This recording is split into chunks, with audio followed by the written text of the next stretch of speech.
guys, and welcome back again to Martin's Models. And as promised, we've got out one of our German submarines, which is the magnificent Type 21, which was built at the end of World War II, and it was built as one of Hitler's wonder boats, but unfortunately it didn't have enough time, and there wasn't enough of them to do any damage at all. In fact, I don't think they sunk anything, at the end of the war. But magnificent they were, though.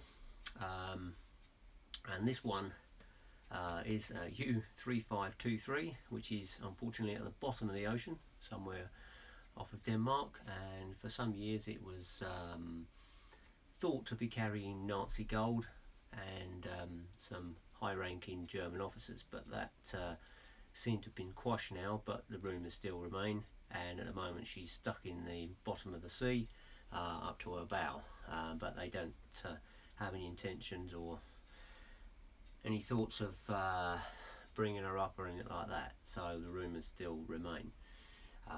But in any case, this particular boat was built as a Robbie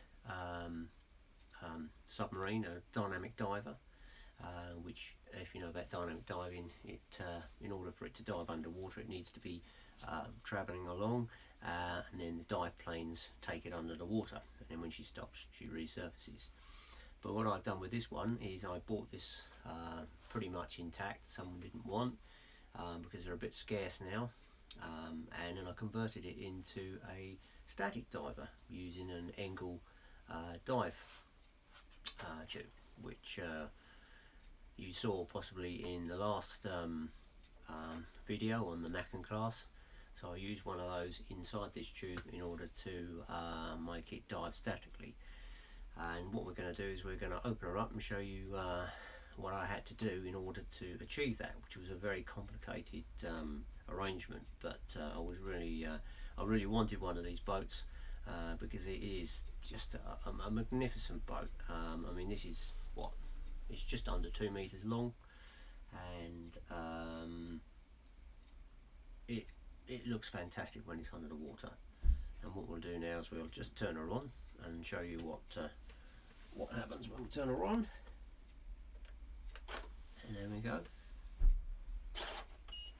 And as you can see, we have some navigation lights, which again are on a float switch. So when she dives under the water, those lights go out. That's pretty much it on this, although the other interesting part about it is that it does have these wicked retractable dive planes on the front, which were part of the original boat. I didn't change anything of that at all. And as you can see, they open out. Look at that, fantastic. So you can be on the surface with those retracted, and then just before you dive, you can open it out, and of course they give you that extra diving and extra control when she's under the water, which is absolutely fantastic. So what we'll do is go and show you a quick look round on the surface of the boat, and then we'll have a look inside and show you what goes on and what I've had to do. Now, as you can see, I've done some weathering on this boat just to bring it up, make it look kind of good, and it's just a magnificent boat. And as I said to you here, we just got the simple pop-up periscope, as we showed you before, that does the trick. And this conning tower actually does come away. If you want to, just unscrew and the thing comes off. But there we have it. Look at it, absolutely magnificent. Twin props, just a beautiful boat. Now a different view now, just running down. Look at that. I'm just so impressed with this model. It's unreal.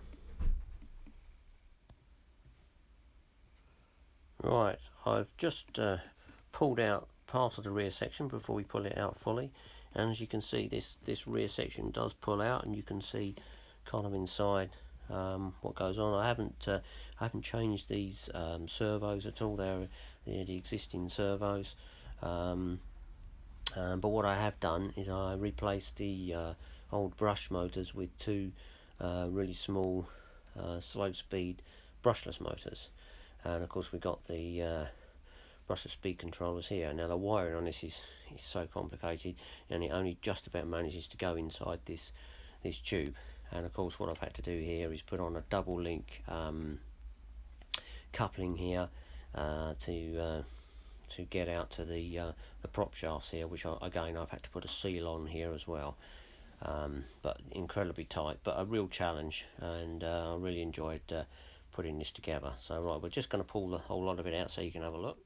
Right, now we've got the whole section out, and as you can see, by the length of it, this whole part fits inside sort of a blind 100mm, 110mm tube, I think it is. And I've not changed that, but what I have done is I've replaced the bulkheads, the plastic bulkheads, with aluminium ones, because the pressure in here is obviously a lot greater now. I've put this angle unit in, and as you can see, there's the angle tank, and that does the same as it does in the Nacken, draws water into it. And unfortunately I didn't have a lot of room, so this is the biggest one I could get in there, and it just about takes her under just below the conning tower, which is superb, which is all you really want. And the battery is here at this end, tucked under there, and it's obviously a dry battery. And you can see that sort of tube there, that thread, that particular thread there, once it's pushed all the way into the tube, there's a Tommy bar at the front of the boat, you know, in a little hatchway, and I'll show you that in a minute. And that pulls the whole lot of this tube, the whole thing, against an O-ring, which is centered there, and that's the only way of sealing it. And of course, if it's not sealed, you can't see it, and you know, it will take on water, and it's a nightmare. So what I tend to do is I tend to test it first before we go on the water, just to make sure everything's hunky-dory. But yeah, you can see the electronics there, the speed controllers there, and the brushless motors there, which I think are like 300 or 400 kVAs, and the very, very long prop shafts follow out to the rear, and obviously a couple of sealed electrical cables for the lights, and that follows on to the prop shafts at the stern there. As I say, this whole thing has to fit inside this tube, and we'll show you that in a moment. And there we go. That's the tube it's got to fit into.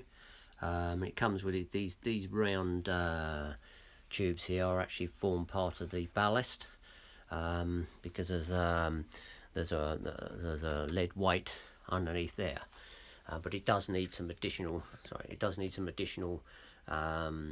foam in it to bring it to the surface. And here's your little hatchway, which I put some magnets on, which enables you to get at the internal screw in there, which enables you to draw that tube against that O-ring, and obviously seal it up. Well, okay, that pretty much wraps up the Type 21. Hope you enjoyed this. Just a few things. This is a 1:40 scale, which is a bit of an odd scale, but even so, it's, you know, at just under 2 meters.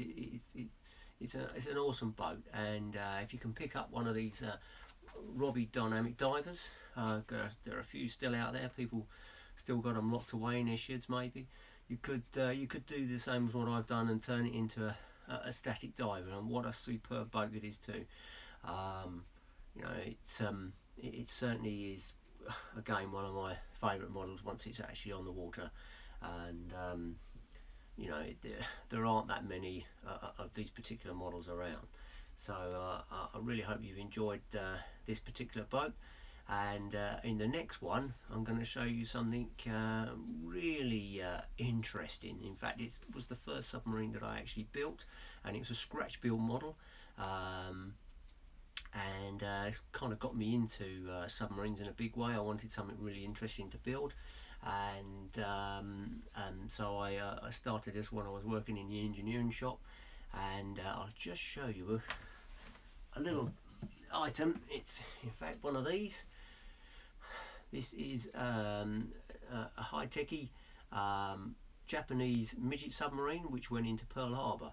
So a very interesting submarine with contra-rotating propellers. So that'll be what we'll be looking at in the next little video, and hope to see you then. See you later.